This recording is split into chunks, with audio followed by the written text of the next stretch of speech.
On March 15th, the Davis Food Co-op Board of Directors issued a final resolution to deny a proposal to boycott all Israeli products from the co-op voter ballot. I sat down with the store's general manager, Eric Stromberg, to discuss the matter.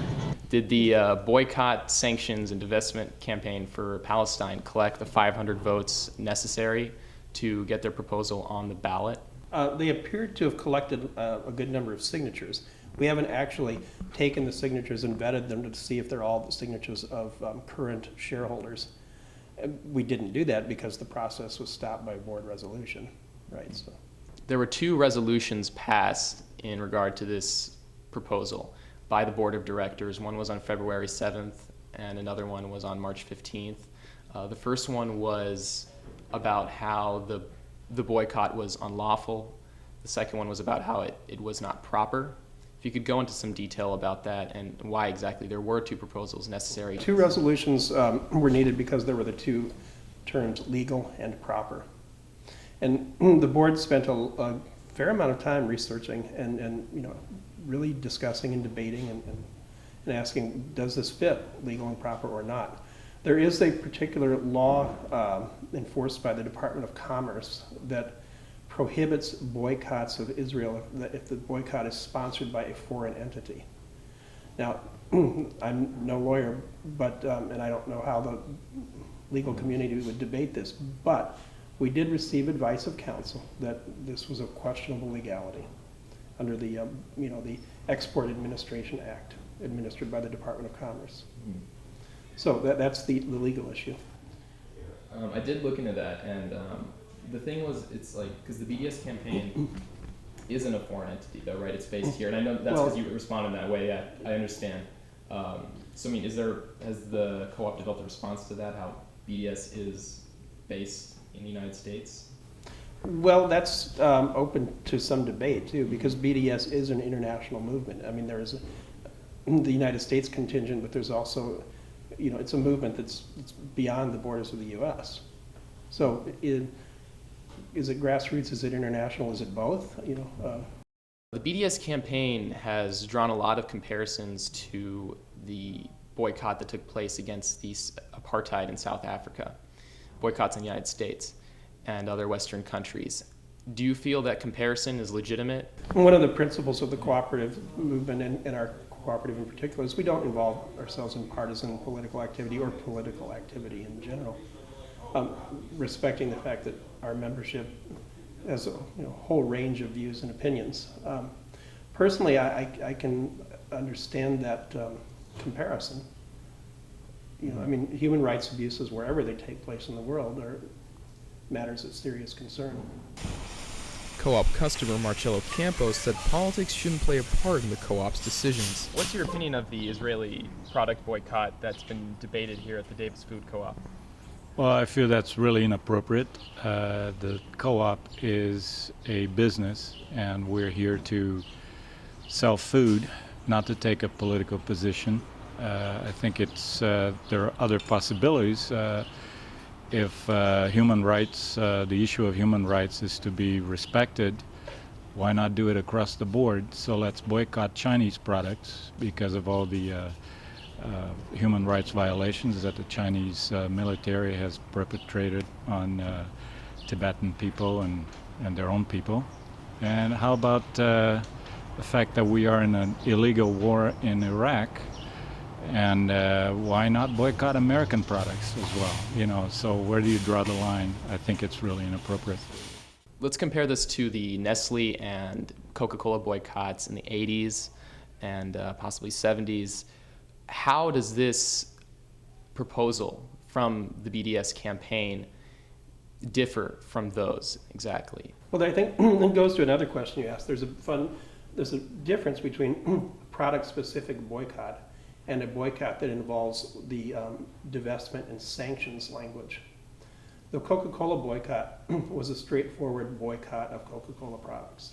There were philosophical reasons behind that request to boycott. But the actual action requested of the co-op was stop selling these products.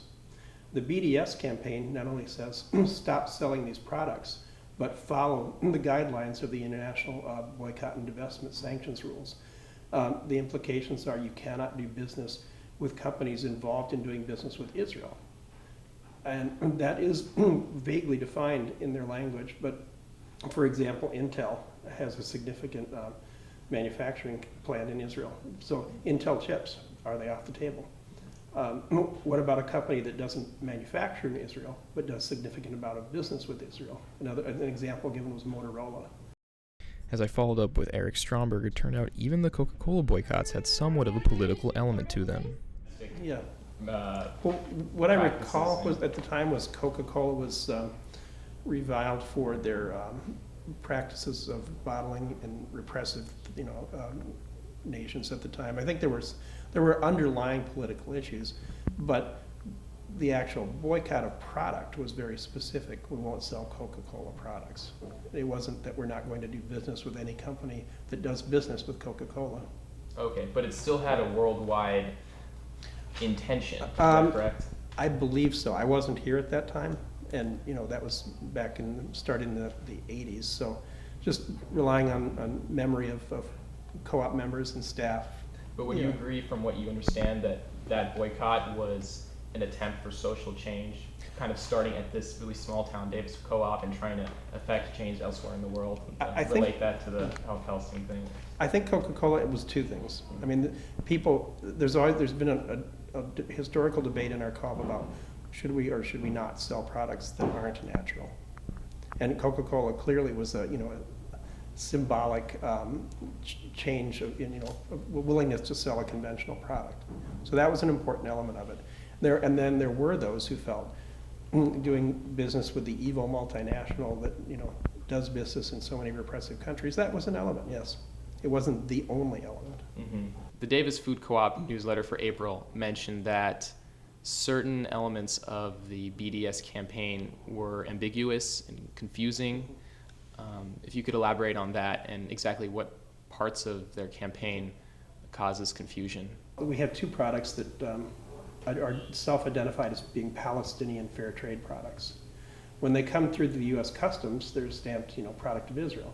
Well, what does that mean? It's a Palestinian product, but technically it's not allowed. And then there's the other question about when we buy a computer. Must we shop? If we were to comply with the BDS guidelines, it appears that we would have to shop for a product that did not use Intel products.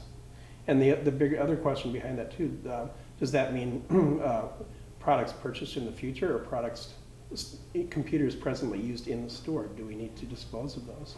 It was ambiguous, and it appears to be very broad. So this is a Palestinian fair trade olive oil, and it's from cooperatives in the West Bank, and the similar product right over here. This is Alter Eco is the name of the company, but it's fair trade Palestinian olive oil from the Canaan Cooperative. And these pass through Israel? These pass through Israel, yeah. right. Okay. We brought them in because they are fair trade certified. And fair trade is an important part of what we believe in, as a product value. It's a high quality product. It's certified organic.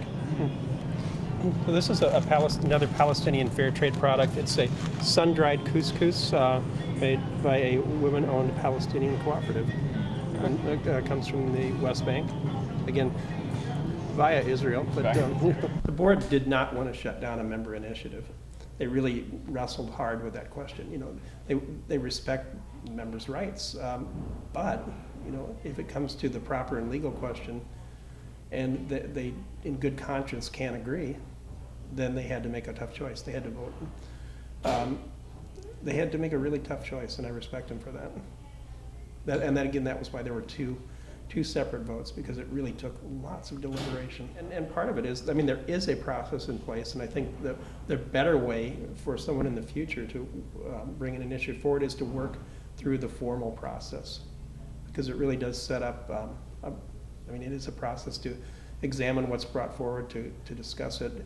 And really what the board and the co-op prefers is education rather than boycott. And the process allows the opportunity to explore what are the educational venues we could use rather than going the route of a full boycott. Because especially when you have an issue that's very divisive. How can we make it a positive rather than a negative?